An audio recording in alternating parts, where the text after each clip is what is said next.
कर्म करो पर कर्म के फल की इच्छा मत रखो। यह सभी ने सुना है। इस एक सेंटेंस में ही सारा ज्ञान समाया हुआ है। यदि हम इसे बहुत बारीकी से समझ लें तो हमारे जीवन की लगभग 99% समस्याएं खत्म हो जाएंगी। कि हमें सिर्फ कर्म करना है और उसके फल की इच्छा नहीं रखनी है। यह सारे ज्ञान का सार है। इसमें ही सारा ज्ञान समाया है। इससे हमें यह भी ज्ञान मिल जाता है कि हमें अपनी इच्छाएं नहीं रखनी है। जब हम अपनी इच्छाएं नहीं रखेंगे तो हमारे जीवन के सारे दुख खत्म हो जाएंगे। जो मानसिक दुख हैं वह सारे दुख खत्म हो जाएंगे, क्योंकि मानसिक दुख हमें अपनी इच्छा रखने से ही होते हैं। वह इच्छाएं किसी भी तरह की हो सकती हैं। खाने की इच्छा, किसी वस्तु की इच्छा, सम्मान पाने की इच्छा, फेमस होने की इच्छा, नाम कमाने की इच्छा, पैसे कमाने की इच्छा। इच्छाएं असीमित हैं। तो यदि हमारी इच्छाएं ही ख़त्म हो जाए पर हम सिर्फ कर्म कर रहे हों तो हमारे सारे दुख दूर हो जाएंगे, क्योंकि कर्म तो हम तब भी कर रहे हैं। तो उस कर्म के फलस्वरूप जो भी रिज़ल्ट आएगा हम उसमें ही सेटिस्फाइड रहेंगे। मान लीजिए आप क्लास में टॉप करने के लिए पढ़ाई करते हैं, तो अब आप सिर्फ पढ़ाई करते रहें, लेकिन यह इच्छा हटा दें कि आपको टॉप करना है। पर आप अभी भी उतनी ही मेहनत कर रहे हैं पढ़ाई करने में, सिर्फ आपने इच्छा को हटा दिया है।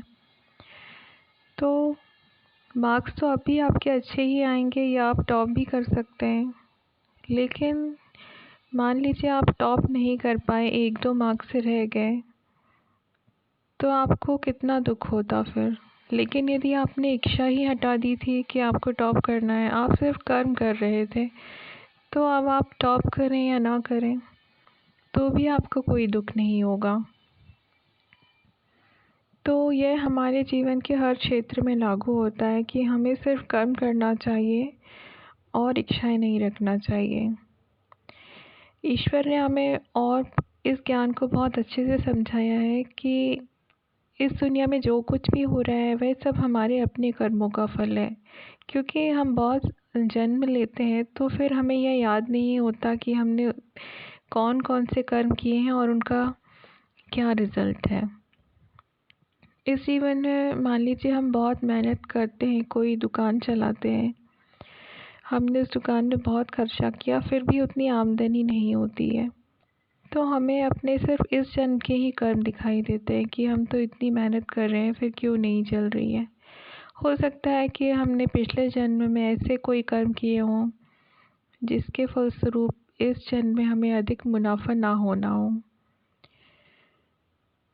तो यदि हम इस जन्म में यह पाठ सीख लेते हैं कि हमें सिर्फ कर्म करना है और इच्छाएं नहीं रखनी है, तो हम अभी भी अपनी दुकान को चलाने के लिए मेहनत करते हैं, पूरी लगन से अपनी दुकान चलाते हैं, पर जितना भी धन हमें मिलता है हम उससे सेटिस्फाइड रहेंगे। तो धन तो अभी भी हमें उतना ही मिल रहा है, लेकिन अब हमारे जीवन से दुख चला जाएगा, क्योंकि हमने अपनी इच्छाएं छोड़ दी कि मुझे बहुत मुनाफा होना चाहिए। तो इसलिए ईश्वर हमें यह ज्ञान देते हैं कि हमें हमेशा सेटिस्फाइड रहना चाहिए, अर्थात हमें बहुत तरह तरह की इच्छाएं नहीं करनी चाहिए। हमें जो भी प्राप्त होता है, हमारे पास जो भी चीज़ें हैं, हमें उनसे सेटिस्फाइड रहना चाहिए। इसका यह अर्थ नहीं है कि हम और नई चीज़ें ना लें। हमें जिन भी चीज़ों की ज़रूरत हो हम उनके लिए पैसा इकट्ठा करें और ख़रीद सकते हैं, लेकिन उसके लिए हमें चाहत नहीं रखनी चाहिए, क्योंकि यदि हमें चीज़ मिले तो भी हम खुश और ना मिले तो भी हम खुश। हमें खुद को ऐसा बनाना चाहिए, क्योंकि ईश्वर ने यह ज्ञान दिया है कि यहाँ जो कुछ भी हो रहा है वही सबसे परफेक्ट है। यहाँ कुछ भी चीज़ें गलत नहीं होती, सभी चीज़ें अपने कर्म के फलस्वरूप होती हैं, और जो भी चीज़ें हो रही है वह पहले से निश्चित ही हैं। तो जो भी होना है वह तो होकर ही रहेगा। इस ज्ञान को भी यदि हम बहुत अच्छे से समझ लेते हैं तो हमारे दुख चले जाएंगे, क्योंकि जो होना है वो तो निश्चित ही है। तो यदि आप उसे स्वीकार कर लें तो इससे हम ही शांत रहेंगे, खुश रहेंगे। यदि आपको किसी ने मक्के की रोटी परस दी, अब आपको वह पसंद नहीं है, तो आप ही दुखी हो रहे हैं। तो यदि आप अपने आप को ऐसा बना लेते हैं कि आपके सामने जो भी भोजन हो, आप सभी कुछ खा सकते हैं, आपको हर चीज़ पसंद है, तो आप ही खुश रहेंगे, आप ही हर तरह का भोजन खा सकते हैं। तो इसी तरह हमें अपने इस जीवन में भी खुद को ऐसा ही बनाना है, जिसमें हमें हर चीज़ स्वीकार करनी है। क्योंकि इस दुनिया में तो जो भी हो रहा है वह कुछ भी अनुचित नहीं होता, क्योंकि ये प्रकृति एक बहुत ही रहस्यमय तरीके से चल रही है, जो अपने कर्मों के सिद्धांत पर कार्य करती है। तो यहाँ पे एक पत्ता भी अपने कर्मों के अनुसार ही हिलता है। तो जब सब कुछ इतनी बारीकी से, इतने अच्छे तरीके से हो रहा है, तो इस सृष्टि के किसी भी कार्य में कोई गलती नहीं होती कभी, क्योंकि यह भगवान का नियम है कि यह कर्मों के सिद्धांत पर कार्य करता है। तो यदि हमने ऐसे कोई कर्म किए हैं तो उसका बुरा ही फल मिलेगा। फिर आप उससे चाहे तो रो धो के स्वीकार करें या आप उसे सहज ही स्वीकार कर लें, यह तो हम पर डिपेंड करता है। तो इसीलिए भगवान हमें समझाते हैं कि हमें अपनी इच्छाएं नहीं रखनी चाहिए, सिर्फ कर्म करने चाहिए। और हमारे साथ जो भी चीज़ें होती हैं हमें उसे सहज ही स्वीकार कर लेना चाहिए, क्योंकि जो कुछ भी हुआ वह हमारे अपने कर्मों के फलस्वरूप हुआ।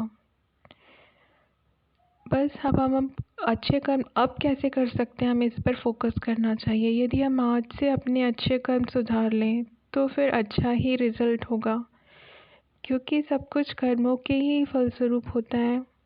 तो यदि हम अच्छे कर्म करेंगे तो उसका अच्छा ही फल प्राप्त होगा। तो सिर्फ हमें अपने कर्मों पर ही ध्यान देना चाहिए, जबकि फलों की इच्छा नहीं रखनी चाहिए। Thank you.